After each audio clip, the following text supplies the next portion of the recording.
Okay, I want to make a couple little videos to show you how we're going to transition Boo home. So the first thing is just setting ourselves up with equipment. So putting the leash on him, putting the e-collar on him. I don't have those things on him in the kennel, but right out of the crate, even before we go outside to use the restroom, he needs to have at least his e-collar on. When he's in the house the first week, I'm going to have you use the leash, especially where he doesn't have much experience at your mom's house. So this can be something that's super helpful. So I'm gonna say Boo, place, and I'm using the leash to guide him there. So once I have him on the place bed, a couple things I can do. So I'm gonna obviously praise him. I can do food stuff there, but ultimately I'm insisting on permanence once he's on the bed. So I say place, I'm not actually saying stay, I'm just saying place and implying. So whether that's somebody's coming to my door, or I need to make a snack or make food or something, doorbell rings, whatever the case may be, we want him to stay there because we said. So if somebody walks through the room, that's fine. We want him to stay there. So this is called insisting on permanence or holding him accountable. So he knows that he needs to stay here. If he pops off for whatever reason, we're going to use the e-collar and we're going to put him back on place. So now he's tired. We've done a lot today, so he's just kind of going to probably even take a nap here. I'm going to get a couple more videos and then let him rest. He does get tired pretty easily, so that's a good thing because then we can put him somewhere when he's tired and sleepy, or we could give him a nap in the crate. So scheduled crate times would be ideal. I would crate him when you leave and while you're sleeping for the first little while. I would not have him be sleeping in bed with you just yet. That can be a goal if that's something that you want to do, but right now I'd have him sleep in his crate when you're gone, and then if you just can't, supervise him, because sometimes we just can't do that. So I'm gonna take a nap, Boo. Says I sleepy. Okay, so I'm gonna get him moving and then I'm gonna show you some other stuff. All right. Okay, so when we're going through doorways, ultimately I want to be able to open this door and he's not bolting out. So we practice this a lot where I say, Boo, wait. He needs to stay behind the threshold. So all I'm really looking, sometimes he'll lay down to kind of anchor himself here, which is fine. But I want to be able to go through the threshold and him not bust out. So I'm going to say, Boo, wait. Good boy. No, wait. And then I'm going to give him a verbal correction there. He didn't quite cross the threshold, but he was getting ready to. If he does go through the threshold, I'm going to do e-collar, wait, and then pop him back. Good job, buddy. Okay, here we go. Good.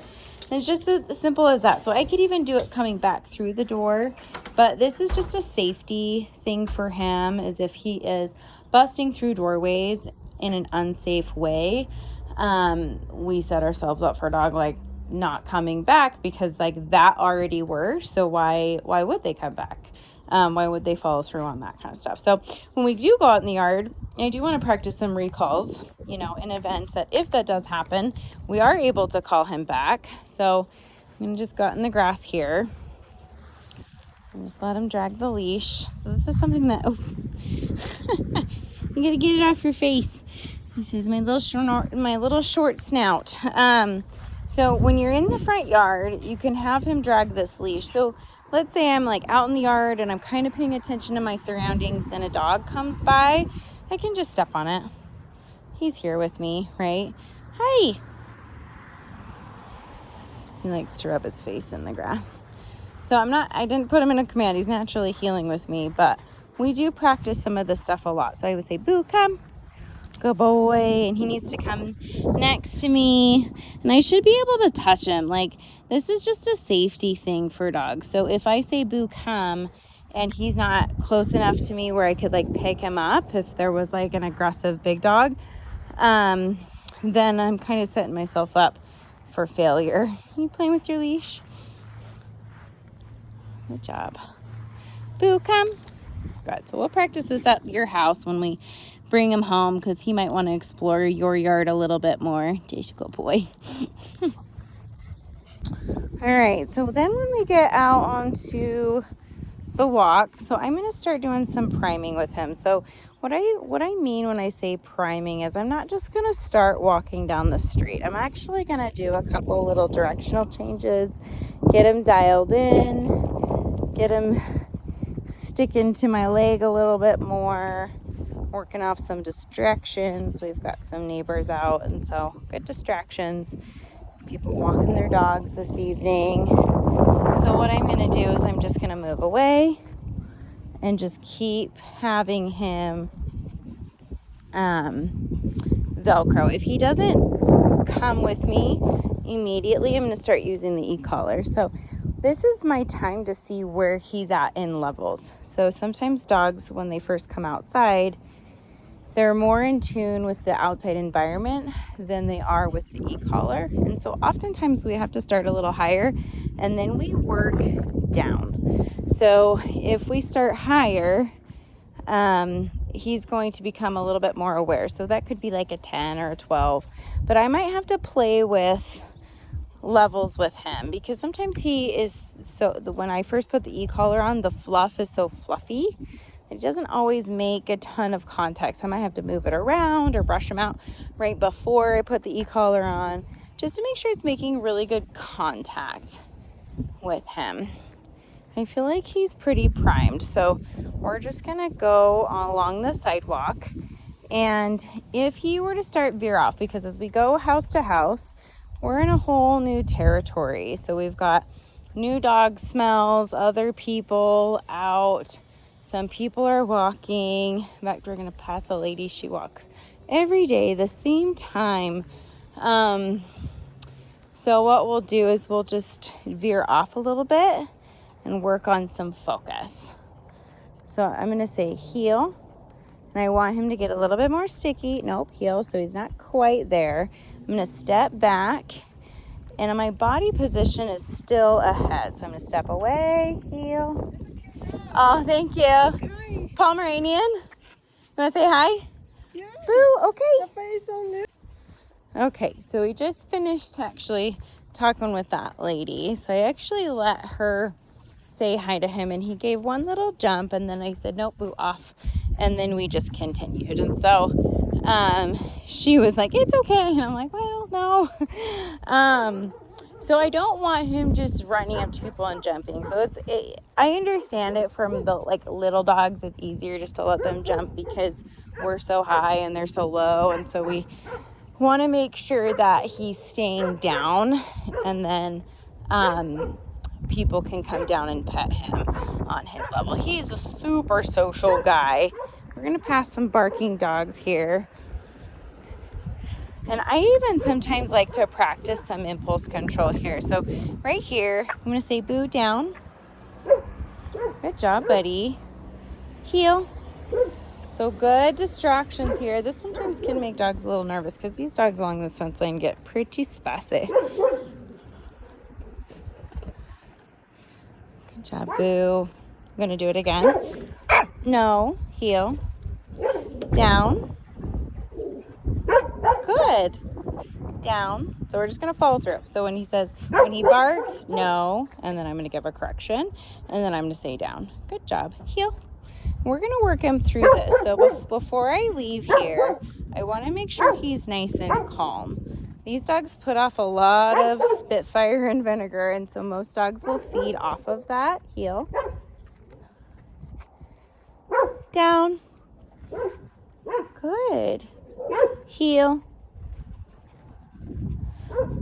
And it just makes dogs a little uneasy. And so we just use this as a training opportunity. So he reacted based on their energy. They're putting off a lot of, violence behind that fence. And he's like, hey, I don't like that. And so we see the bark, which is a symptom of a state of mind. And so we correct the symptoms, saying whether this is jumping, barking, pulling on the leash, being frantic, guarding toys, and then we redirect to get him back into a better state of mind. So we didn't just go past the fence we just got to hurry and get past through this. No, I want to use this as a teaching moment for him. Same with the lady that wanted to say hi to him. We had a good conversation about dogs. She's a dog lover. And Boo jumped on her, which is a symptom of excitement. I say no, and then he sat down, and then she pet him. And so all of these things we don't want to avoid, we want to work through. And already he's so much better and so much easier to correct when he does mess up. He's gonna mess up sometimes. He's not perfect. And ultimately, the more you put him in situations like this, you'll have a better read on him and his behavior, and be able to follow through and feel confident in following through with him. So, I mean, the first time I walked him, he was all over the place. So I'm really proud that he's getting there. Little trot, doing the things, Boo. When I stop, he needs to stop. There's a nice boy. Heel. Good job, buddy. So yeah, so if I need to reset him along the way, I'm not going to keep my feet moving. I'm actually going to use my tools, use my leash, and use my body language. So he's actually not too bad there, but I just want to demonstrate. So if I lose him, heel, body language, good boy. And making sure the level is where he's feeling. It's not too low and it's not too high.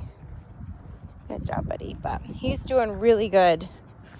Tastes good. Yes. Okay, so now we're coming back. Good. Boo heel, getting a little frantic. No barking, but the state of mind is feeling a little unsure. Heel. Got skateboarders. All the things, but so much better. Heel. Good.